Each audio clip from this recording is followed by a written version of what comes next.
नमस्कार, स्वागत है आपका आवाज समाचार में। मैं हूं आपके साथ दीपाली नंदा। बुलेटिन में सबसे पहले आपको बताएंगे इस वक्त की बड़ी हेडलाइंस। प्रधानमंत्री हो या मुख्यमंत्री या फिर मंत्री, अपराध के आरोप में 30 दिन तक जेल में रहे तो छोड़ना होगा पद।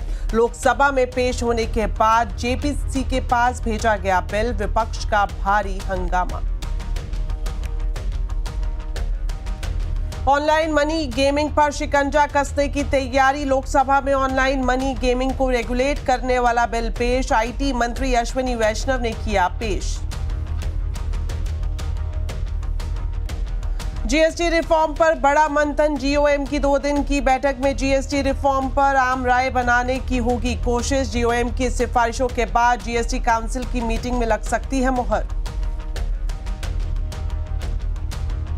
बाजार लगातार 5वें दिन बढ़त पर बंद। Mid cap small cap shares में रही खरीदारी। आईटी, एफएमसीजी, रियलिटी शेयर्स में बढ़त। फार्मा, बैंकिंग, तेल, गैस शेयर्स पर दिखा दबाव।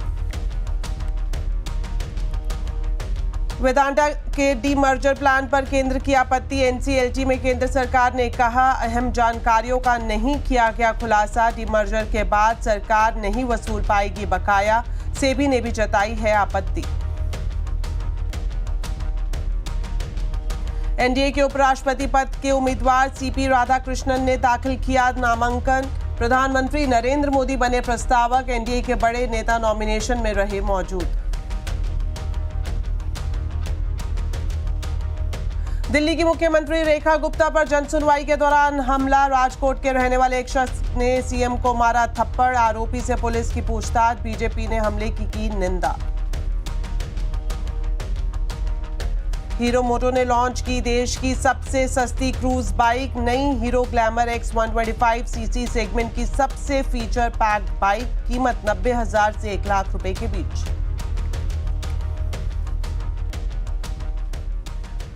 तो बुलेटिन में सबसे पहले बात करेंगे सत्ता के शुद्धिकरण की। जी हां, प्रधानमंत्री हो या मुख्यमंत्री या फिर मंत्री, अगर किसी अपराध में 30 दिन तक आप जेल में रहे तो आपको अपना पद छोड़ना ही होगा।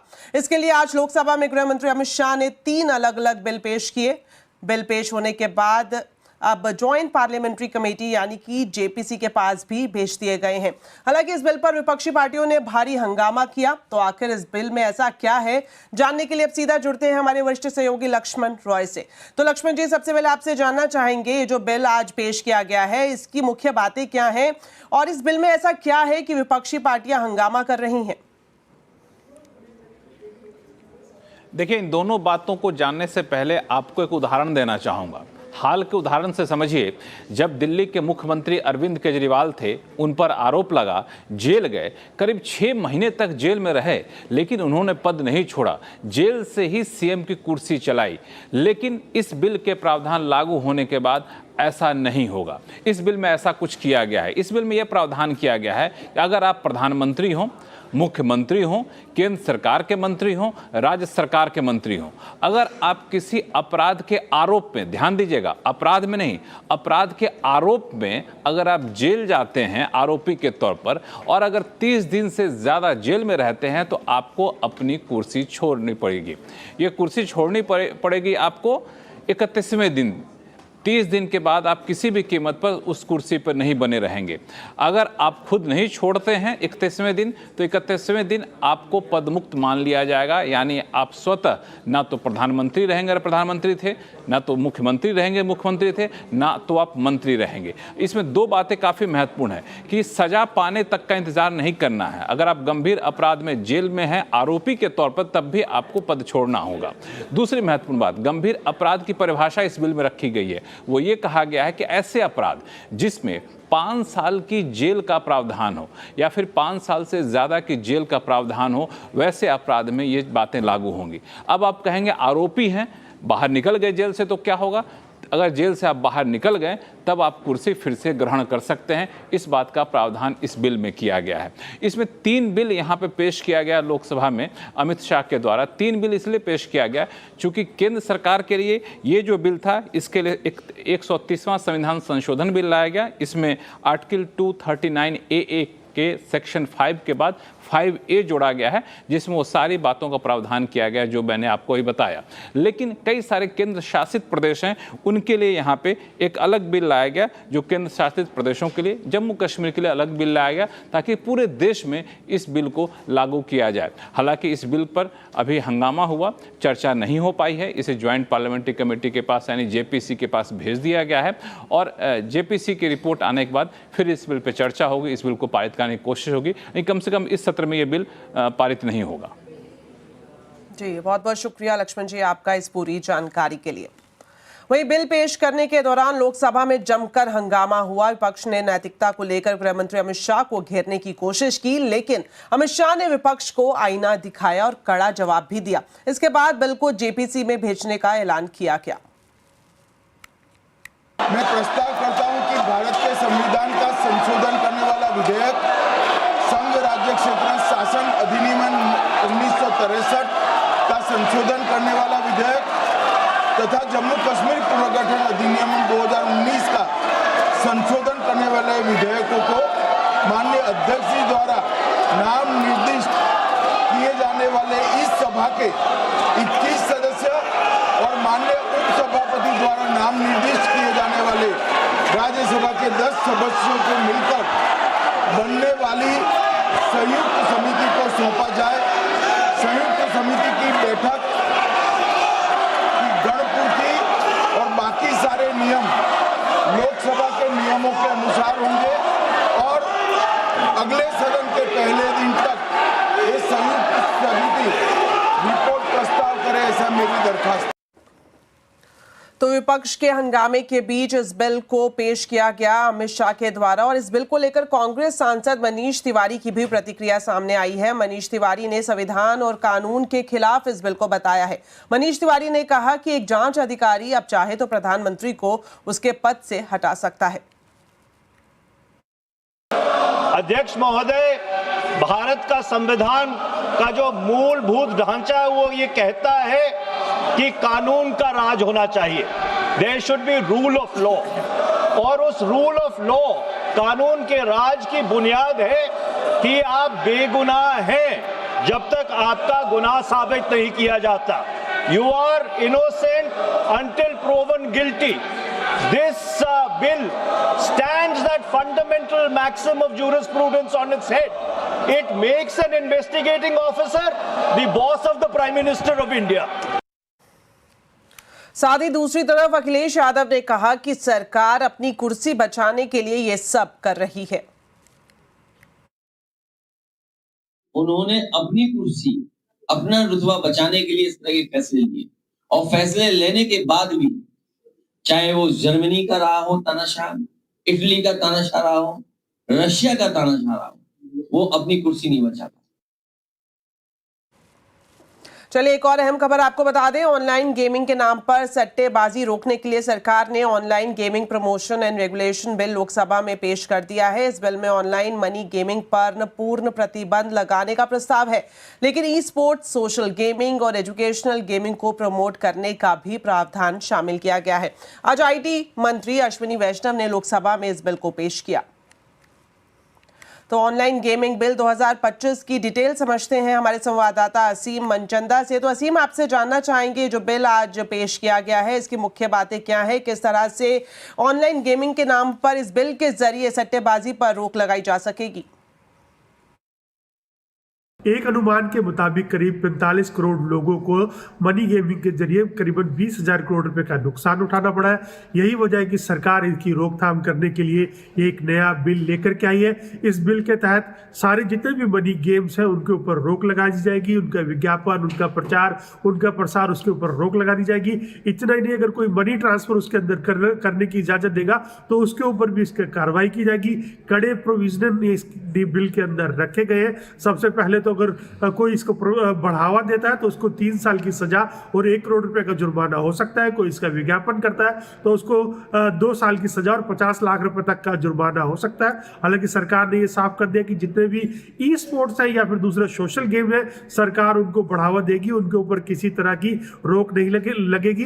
सरकार का ये कहना था कि एक सोशल गुड की तरफ उठाया गया ये कदम है, जिसके लिए एक बिल आज लोकसभा के अंदर पेश कर दिया और बहुत जल्दी इसके ऊपर फाइनल मोहर भी लग सकती है। एक बार ये बिल लागू हो जाता है तो जितने भी मनी बिल गेम प्रमोट करने वाले जितने भी ऐप्स हैं उनके ऊपर रोक लगेगी और सरकार इसको कड़ाई से एनफोर्स भी करेगी। शुक्रिया असीम इस पूरी जानकारी के लिए। तो नई गेमिंग बिल के प्रावधानों पर हमने आईटी सेक्रेटरी एस कृष्णन से खास बातचीत की। उन्होंने कहा कि ये बिल गेमिंग इंडस्ट्री को बढ़ावा देगा, लेकिन बेटिंग और गैम्बलिंग पर पूरी तरह से रोक भी लगाएगा। ध्यान करना पड़ेगा कि बहुत सारे गेम्स, ये गेमिंग इंडस्ट्री तीन सेगमेंट्स में बांटा जा रहा है जो ऑलरेडी है। ई स्पोर्ट्स एक इंपॉर्टेंट सेगमेंट है, ऑनलाइन सोशल गेम्स एक बहुत बड़ा इंपॉर्टेंट सेगमेंट है, इसमें भी बहुत लोग खेलते हैं, एक बहुत बड़ा इंडस्ट्री अपने आप में। एक सेगमेंट है ऑनलाइन मनी गेमिंग। हम अगर रोक लगा रहे हैं सिर्फ ऑनलाइन मनी गेमिंग सेगमेंट पे लगा रहे हैं तो ये गलत होगा कहना कि सारा इंडस्ट्री को हम अफेक्ट कर रहे हैं। एक segment of online gaming industry को ये जो कानून है अफेक्ट करेगा। बाकी जगह जो है उनको प्रोत्साहन मिलेगा, उनको प्रमोट किया जाएगा, उनको एनकरेज मिलेगा। तो ऑनलाइन गेमिंग बिल से बेटिंग और सट्टेबाजी पर कैसे लगेगी लगाम, समझने के लिए जरूर देखिए आज का कंज्यूमर अड्डा शाम 5:57 पर।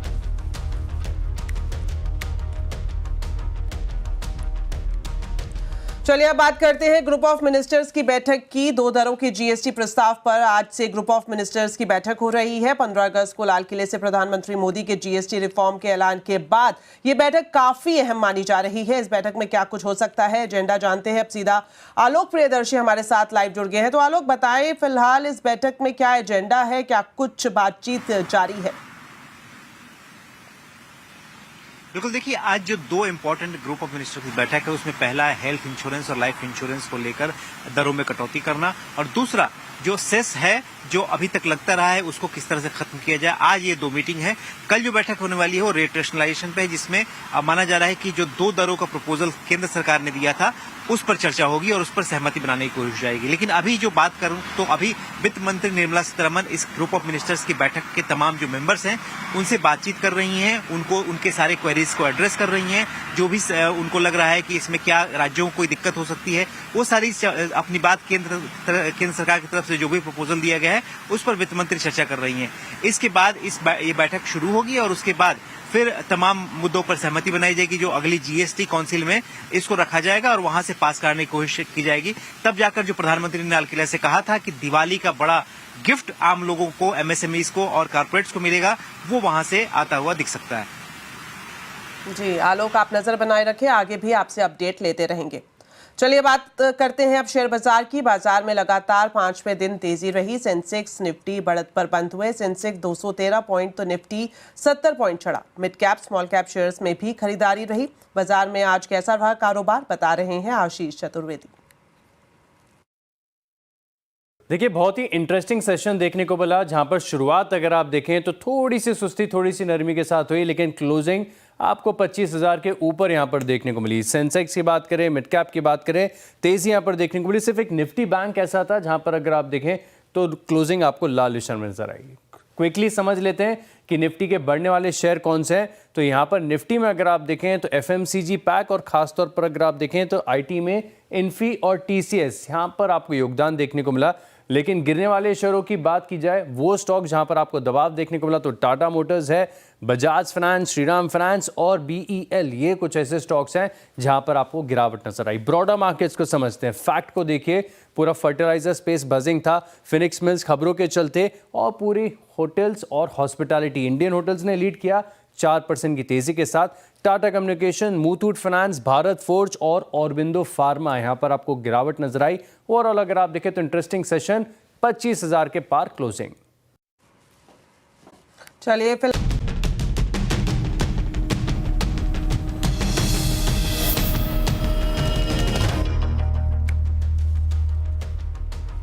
ब्रेक के बाद आपका स्वागत है। एनडीए उम्मीदवार सीपी राधाकृष्णन ने आज उपराष्ट्रपति पद के लिए नामांकन दाखिल किया। इस मौके पर प्रधानमंत्री मोदी समेत एनडीए के सभी दलों के नेता मौजूद रहे। प्रधानमंत्री मोदी उनके प्रस्तावक भी हैं। राधाकृष्णन ने 4 सेट में नामांकन दाखिल किया है।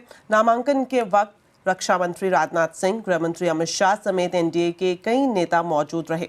आपको बता दें, सीपी राधाकृष्णन कई राज्यों के राज्यपाल और 2 बार कोयम्बटूर से बीजेपी के सांसद रह चुके हैं और संख्या बल के हिसाब से देखें तो उनकी जीत पक्की मानी जा रही है।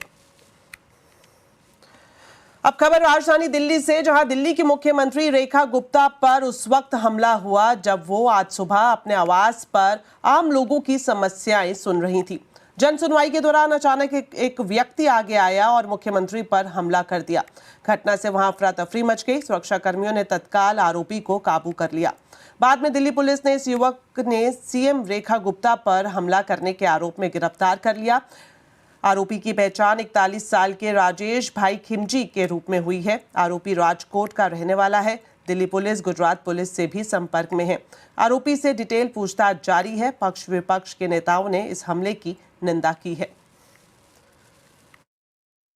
बहुत ही कायराना हमला है, शर्मनाक हमला है। और जो भी लोग ये सोचते हैं कि किसी महिला के ऊपर हिंसा करके, हमला करके दिल्ली के काम को रोक देंगे, दिल्ली के विकास को रोक देंगे, ऐसे अपराधियों को दिल्ली माफ़ नहीं करेगी, कानून भी माफ़ नहीं करेगा। ये शर्मनाक है, आपराधिक हमला है और बहुत ही खराब नीयत के साथ ये हमला किया गया है। हीरो मोटो ने आज देश की सबसे सस्ती क्रूज बाइक लॉन्च की है। नई hero glamour x 125cc segment की सबसे फीचर पैक्ड बाइक है। इस बाइक में और क्या कुछ खास है, बता रहे हैं हमारे सहयोगी कुमार संजय। हीरो की 125cc सेगमेंट में नई बाइक ग्लैमर एक्स आपके सामने है, लॉन्च हो चुकी है। कीमत है 90,000 से और टॉप मॉडल की कीमत है 1 लाख रुपया। और ये हीरो की पोर्टफोलियो में 5वीं बाइक है। जी हाँ, ग्लैमर है, उसे थोड़ी सी महंगी है और जो एक्सट्रीम 125 है उसे थोड़ी सी सस्ती है कीमत के लिहाज से। और इसे कंपनी थोड़ी सी प्रीमियम, स्टाइलिश और मॉडर्न लुक देने की कोशिश की गई है। सामने देखें, खूबसूरती के साथ हेडलैम्प डिजाइन किया गया है और ये एलईडी है। इसमें जो टर्न इंडिकेटर है वो भी इसमें आपको एलईडी दिए गए। मैं आपको दिखाता हूँ, ये देखिए आपका ये एलईडी है। साथ ही इसमें कई नए टेक फीचर्स दिए गए हैं जो इस सेगमेंट में किसी भी बाइक में नहीं है। पहली चीज़ है कि इसमें आपको दिखाता हूँ, अब इसमें आपको राइड मोड दिया गया है। ये आप देख रहे हैं बटन मोड का, और ये राइड मोड है। 3 राइड मोड दिए गए हैं। साथ ही इसमें आपको अब क्रूज कंट्रोल दिया गया है। यहाँ पर देख सकते हैं एक क्रूज कंट्रोल का बटन है।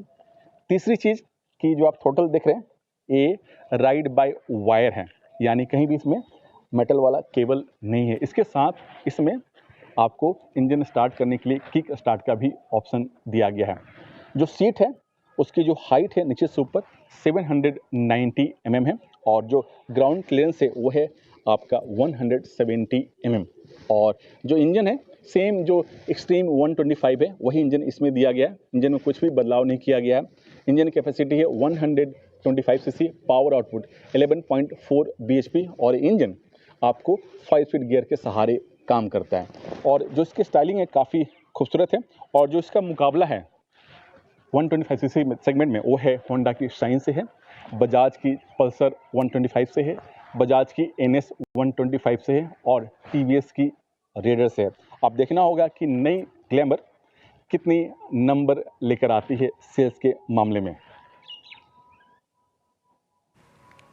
तो चलिए इसी के साथ फिलहाल इस बुलेटिन में इतना ही। आप खबरों पर अपडेट रहे, CNBC आवाज से जुड़े रहे हमारे सोशल मीडिया हैंडल्स के जरिए। नमस्कार।